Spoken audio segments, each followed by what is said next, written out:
বাংলা সাহিত্যের প্রশ্নসমূহ। ডক্টর মোহাম্মদ শহীদুল্লাহ সম্পাদিত চর্যাপদ বিষয়ক গ্রন্থের নাম বুদ্ধিস্ট মিস্টিক সং। চর্য বিনিশ্চয় এর অর্থ হচ্ছে কোনটি আচরণীয় আর কোনটি নয়। সিঙ্গার রসকে বৈষ্ণব পদাবলিতে বলা হয় মধুর রস।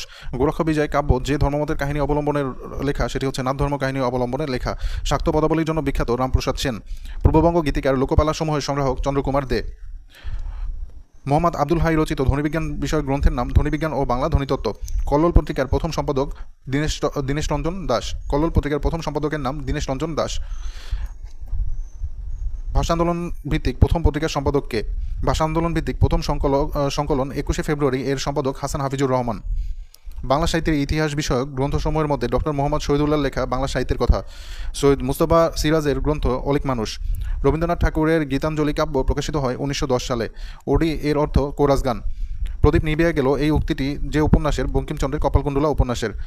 কবি কায়কোবাদ রচিত মহাশ্মশান কাব্যের ঐতিহাসিক পটভূমি পানিপথের তৃতীয় যুদ্ধ। আসাদের শার্ট কবিতাটির লেখক শামসুর রহমান।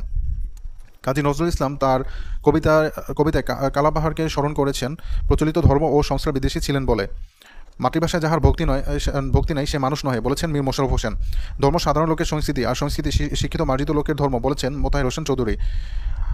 আমি একথা এ ব্যথা সুখ বেকুলতা কাহার চরণে দিব নিছনি। এখানে রবীন্দ্রনাথ ঠাকুরের এই গানে নিছনি কী অর্থে ব্যবহৃত হয়েছে? পূজা অর্থে।